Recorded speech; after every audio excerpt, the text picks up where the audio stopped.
नमस्ते दर्शकों, आइए देखते हैं भारत का सौंदर्य और वैभव। ये भारत का सौंदर्य और वैभव आज हम टहाकरी नाम के महाराष्ट्र के अहिल्यानगर जिले में छोटा सा एक गांव है टहाकरी। उस गांव में मेरे पीछे जो आपको दिख रहा है ये जगदम्बा माता का मंदिर है और ये त्रिदल पद्धति का मंदिर है। ऐसे मंदिर हमें देखने के लिए नहीं मिलते हैं। ऊपर ऊपर आप देखेंगे तो मंदिर का ऊपरी भाग जो है वो बाद में बांधा गया है, किंतु उसके नीचे जो मंदिर है वो पांडवकालीन प्राचीन मंदिर है। हजारों साल पुराना मंदिर आज हम देखने वाले हैं। इस मंदिर में हमें ऐसी सुंदर नक्काशी देखने के लिए मिलने वाली है जो देखकर आप थक्क होने वाले हैं। तो आपसे प्रार्थना है कि कृपया यह वीडियो अंत तक देखिएगा। आप यहाँ पर आएंगे तो आप अति प्रसन्न होने वाले हैं, क्योंकि ये परिसर देख के भी आप प्रसन्न होंगे और मंदिर के अंदर जो नक्शीकाम हमें देखने के लिए मिलने वाला है वो तो देखकर आप आश्चर्य से थक्क ही होने वाले हैं। तो चलिए मंदिर में चलते हैं। दर्शकों, इस मंदिर में देखने जैसा इतना सब कुछ है कि हम एक चलचित्र में बिठा नहीं सकते थे, इसलिए हम इसके दो भाग कर रहे हैं। ये आप जो अभी देख रहे हैं ये इस मंदिर का पहला भाग है। इसके बाद में आने वाला दूसरा भाग भी इस मंदिर का देखिए, ये आपसे हृदयपूर्वक प्रार्थना है। तो आइए मंदिर देखना आरंभ करते हैं। चलिए, यहाँ पर खड़े होकर हमने चित्रीकरण आरंभ किया था। यहाँ से थोड़ा सा आगे आते ही हमें मंदिर का दर्शन होने लगता है। मंदिर का जो प्रवेश मंडप है उसके सामने ही हमें बाहर की बाजू में एक यज्ञ कुंड किया हुआ दिखाई देता है और वहां से थोड़ा आगे जाते ही हमें सामने मंदिर का नया बना हुआ प्रवेश मंडप दिखता है और उसके अंदर प्राचीन प्रवेश मंडप है। ये प्रवेश मंडप बाहर से हम बाद में देखेंगे, पहले हम प्रवेश मंडप के अंदर जाके देखते हैं कि अंदर से मंदिर कैसा है। अभी हम मंदिर के प्रवेश मंडप में प्रवेश करते हैं। अभी हम मंदिर का प्रवेश मंडप देख रहे हैं। इस प्रवेश मंडप को और सभा मंडप को मिला के लगभग 50 से अधिक स्तंभ बनाए गए हैं। प्राचीन स्तंभ इसको है और हर एक स्तंभ के ऊपर अत्यंत सुंदर नक्शेकाम किया हुआ हमें देखने के लिए मिलता है। ये नक्शेकाम तो हम देखने ही वाले हैं, उसके पहले आप देख लीजिए यहाँ पर तैल रंग दिए हुए ये जो स्तंभ हमें दिख रहे हैं, ये स्तंभ 25-30 साल पहले यहाँ के ग्रामस्थों ने बनाए हुए मुख्य मंदिर प्राचीन मंदिर को आधार देने के लिए ये सीमेंट से कुछ बांधकाम किया गया है। हम सहजता से चिन्हित कर सकते हैं। प्राचीन जो स्तंभ है उनके ऊपर सुंदर नक्काशी हमें देखने के लिए मिलने वाली है। तो उसमें से कुछ नमूने आपको हम दिखाते हैं ताकि आपको कल्पना आ जाए कि बाकी स्तंभ कैसे है। अभी हम यहाँ का एक स्तंभ देख लेते हैं, उससे आपको अन्य स्तंभों की कल्पना आ जाएगी। आप यहाँ पर सामने देखिए, ये त्रिकोणी धार बनाई गई है। इतनी सुंदर त्रिकोणी धार, इसका शार्पनेस हम देखेंगे तो हम थक कर रह जाते हैं कि बिना आधुनिक शस्त्रों के कैसे बनाया रहेगा। यहाँ पर जैसे हमने खिद्रापुर के मंदिर में देखा था या भैरवनाथ किकली के मंदिर में देखा था, वैसे 3D टाइप का सुंदर शिल्प काम हमें यहाँ पर देखने के लिए मिलता है। जहाँ पर सामने का पाषाण वैसे ही रखा गया है, किंतु उसके पीछे का पाषाण तराश कर निकाला गया है। उसके ऊपर यदि हम देखेंगे तो सुंदर फूलों का नक्शेकाम बनाया गया है। फूलों का नक्शेकाम के ऊपर यदि हम देखें तो संपूर्ण स्तंभ गोलाकार बनाया गया है और ये गोलाकार भी एकदम शार्प है। उसके ऊपर हम देखेंगे तो चौकोनी आकार दिया गया है, इसका भी शार्पनेस बहुत देखने जैसा है। और उसके ऊपर हमें कीर्तिमुख चारों बाजू से बनाए हुए स्तंभ को देखने के लिए मिलते हैं। इस सिन्नर और अहिल्यानगर क्षेत्र के जितने भी मंदिर हमने देखे, उन मंदिरों में ऐसे कीर्तिमुख स्थान स्थान पर बनाए हुए हमें बहुत स्थानों पे देखने के लिए मिले और ऊपर गोलाकार सुंदर बनाया हुआ हमें देखने के लिए मिलता है। उसके ऊपर यक्षिणी भी अत्यंत सुंदर है, किंतु यहाँ पर अच्छी पद्धति से दिख नहीं रहे। वह दूसरे स्तंभ पर मैं आपको दिखाता हूँ। सभा मंडप में अंदर आकर प्रवेश मंडप की दिशा में हम अभी देख रहे हैं। ये बाहर से थोड़ा सा सूर्य प्रकाश आ रहा है, इसलिए क्लैरिटी अच्छी नहीं रहेगी, किंतु आप देख सकते हैं कितने सारे स्तंभ यहाँ पर है। सभा मंडप के दाहिने कोने में एक सुंदर शिल्प हम स्तंभ पर देख रहे हैं। अत्यंत सुंदर शिल्प हमें यहाँ देखने के लिए मिलता है। उस सुंदर शिल्प के थोड़ा सा ऊपर हम देखेंगे तो यहाँ पर हमें कीर्तिमुख दिखाई देते हैं और कीर्तिमुख के ऊपर यदि हम देखेंगे तो यक्षिणी के स्थान पर हमें नाग देवता का शिल्प देखने के लिए यहाँ पर मिलता है। अभी मैं आपको प्रवेश मंडप का एक स्तंभ नीचे से ऊपर तक दिखाता हूँ। यहाँ पर गजांत लक्ष्मी के जैसा एक शिल्प बनाया गया है। गजांत लक्ष्मी नहीं है, किंतु उसके जैसा ही शिल्प बनाया गया है। उसके ऊपर बड़े आकार का चौकोनी भाग हमें स्तंभ को बनाया हुआ दिखाई देता है। ये प्रवेश मंडप के जो स्तंभ है वो बहुत बड़े आकार के हैं। उसके ऊपर यदि हम देखेंगे तो सुंदर चौकोनी आकार किया गया है और उसके ऊपर 2D टाइप का अत्यंत सुंदर नक्शेकाम हमें पाषाण में बनाया हुआ दिखाई देता है। यहाँ पर आप देख सकते हैं, मैं उंगली डाल रहा हूँ, उसके अंदर का पाषाण तराश कर निकाला गया है। अभी आप कल्पना कर सकते हैं कि उस कालावधि में हमारे पूर्वजों के पास कोई भी आधुनिक शस्त्रास्त्र नहीं थे, ड्रिल मशीन नहीं थे, ग्राइंडर नहीं थे, मिलर नहीं थे, फिर भी छिन्नी और हथौड़ी के सहायता से उन्होंने इतना सुंदर नक्शे काम किया हुआ है। उसके ऊपर फूल बनाए गए हैं और गोलाकार बनाया गया है। ये गोलाकार आप देख सकते हैं। उसके ऊपर एक अष्टकोण बनाया गया है और अष्टकोण के ऊपर हमें चौकोनी आकार में दो हंसों के जैसा शिल्प बनाया हुआ देखने के लिए यहाँ पर मिलता है। हंस के ऊपर का जो गोलाकार बनाया गया है, ये जो स्तंभों के ऊपर का भाग है, ये भी अत्यंत सुबक है, अत्यंत शार्प गोलाकार उसमें बनाया गया है। इस गोलाकार के ऊपर यदि हम देखेंगे, हमें यक्षिणी देखने के लिए मिलती है। ये यक्षिणी हमने बहुत मंदिरों में देखी हुई है, जो ऊपर के मंदिर के शिखर का भार अपने हाथों के ऊपर लिए हुए है, ऐसे दर्शाने के लिए ऐसी यक्षिणियां हमने बहुत से मंदिरों में यक्षिणियां या नाग देवता देखे हुए हैं। यहाँ पर एक विशेषता हमें देखने के लिए मिली।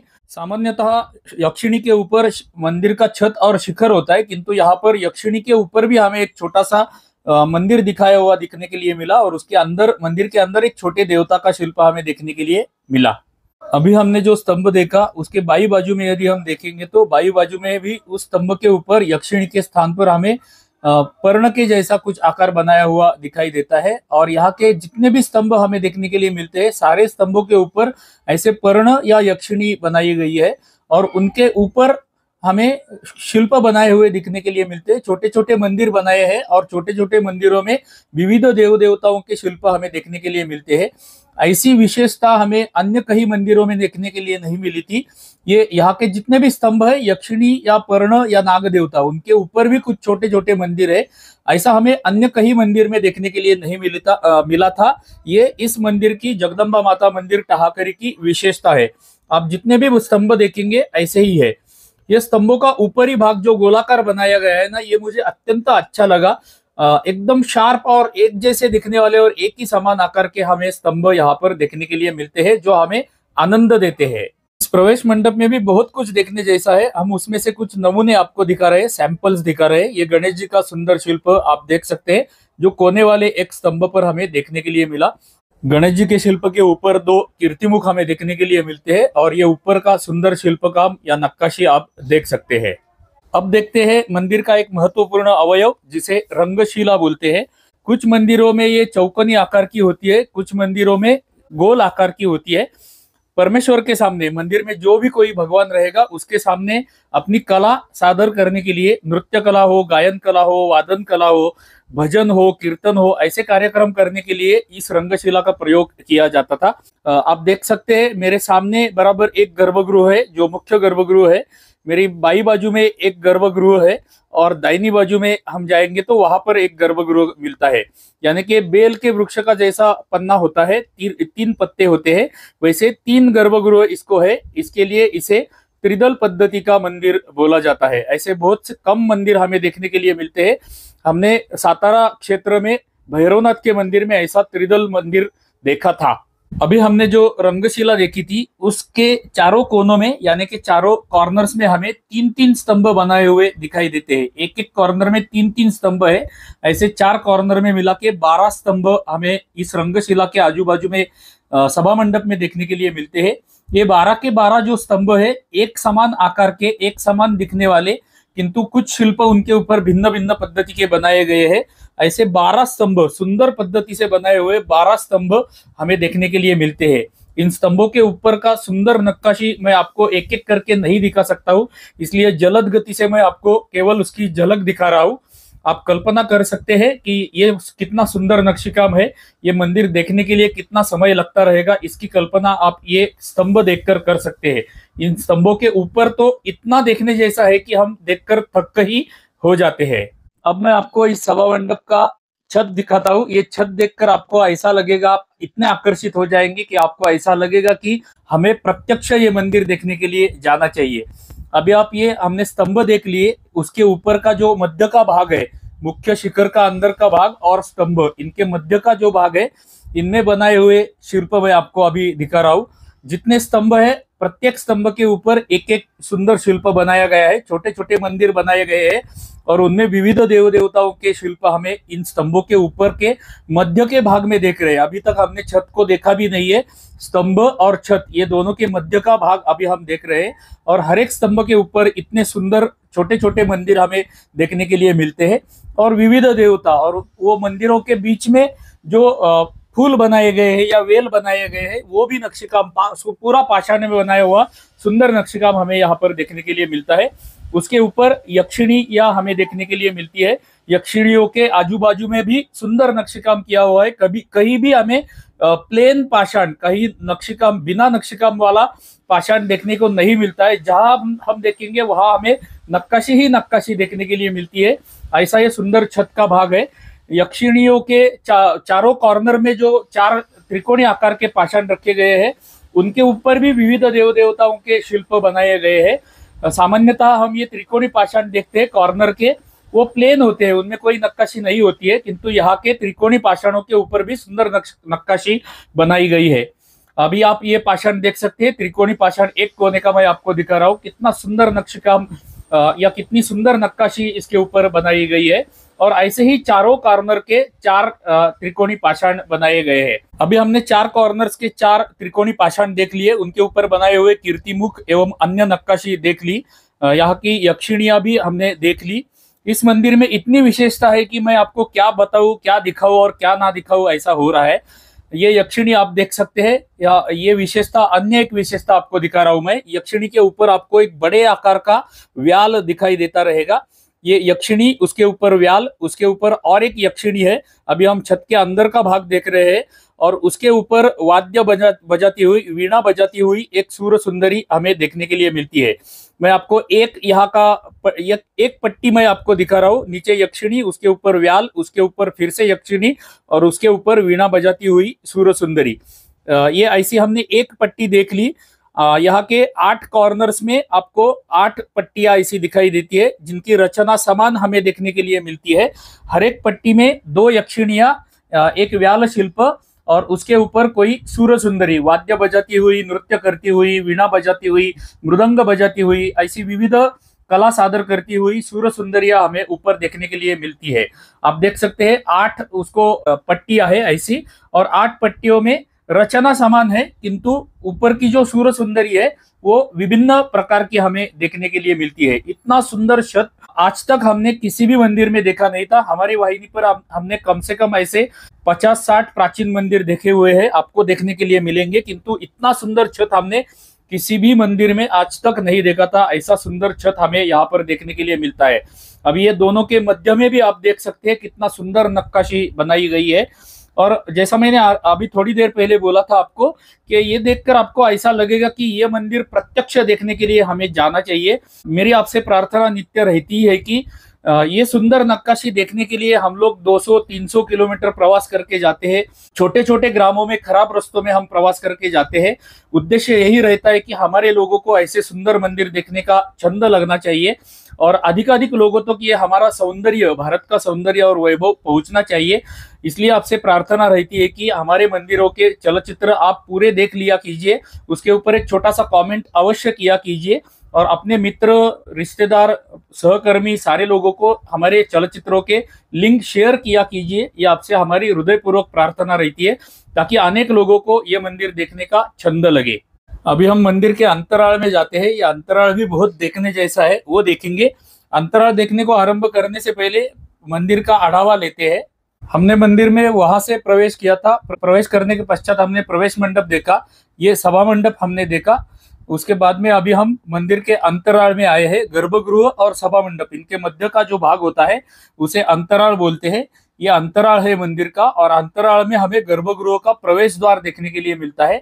और ये गर्भगृह का प्रवेश द्वार, मुख्य गर्भगृह का प्रवेश द्वार भी देखने जैसा है, वो अभी हम देखने वाले हैं। फिर से आपको स्मरण दिलाता हूँ, इस मंदिर में अभी बहुत कुछ देखना हमारा बाकी है, इसलिए हम आधा मंदिर इस पहले भाग में देख रहे हैं, आधा मंदिर हम दूसरे भाग में देखने वाले हैं।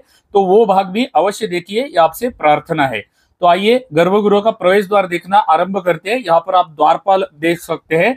5 द्वारपाल हमें बाई बाजू में और 5 द्वारपाल दाई बाजू में देखने के लिए मिलते हैं। उसमें से सबसे बाया वाला जो द्वारपाल है इसे प्रतिहारी कहते हैं। इस प्रतिहारी के हाथ में आपको एक चमड़े की थैली दिखाई देगी। ये थैली में मंदिर की सेवा करने वाला, जल सेवा करने वाला ये सेवक होता है। मंदिर में अभिषेक करने के लिए या मंदिर की व्यवस्था रखने के लिए जो जल लगता है, ये चमड़े की थैली में भरकर वो लाता था और मंदिर की जल सेवा करता था, इसलिए उसे प्रतिहारी बोला जाता है। और मंदिर की सेवा करने वाला एक सेवक द्वारपाल करके हमें अनेक कुछ मंदिरों में देखने के लिए मिलता है, अनेक नहीं कुछ मंदिरों में देखने के लिए मिलता है। वैसा प्रतिहारी हमें यहाँ पर देखने के लिए मिला। इस प्रतिहारी के बाजू में अंदर कोने में हमें एक द्वारपालिका दिखाई देती है। ये द्वारपालिका कोने में होकर भी उसके ऊपर अत्यंत सुंदर नक्काशी बनाई गई है, उसको अलंकार पहनाए गए हैं जो हम बाहर से देख सकते हैं। उसके पैरों के अलंकार और उसका हार आप देख सकते हैं। अत्यंत सुंदर ये द्वारपालिका है। उसके बाजू में हमें ये विष्णु, भगवान विष्णु के जैसा शिल्प हमें देखने के लिए मिलता है। ये द्वारपाल विष्णु के जैसा दिखता है। और उसके बाजू में, दाहिनी बाजू में हम देखेंगे तो 2 द्वारपालिका ये यहाँ पर है।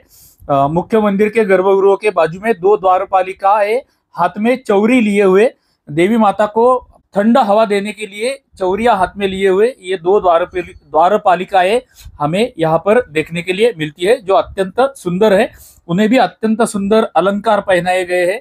उनके हार देख लीजिए आप, कमर पट्टा देख लीजिए या पैरों के अलंकार आप देख लीजिए, उन्हें पैरों में भी अत्यंत सुंदर अलंकार पहनाए गए हैं।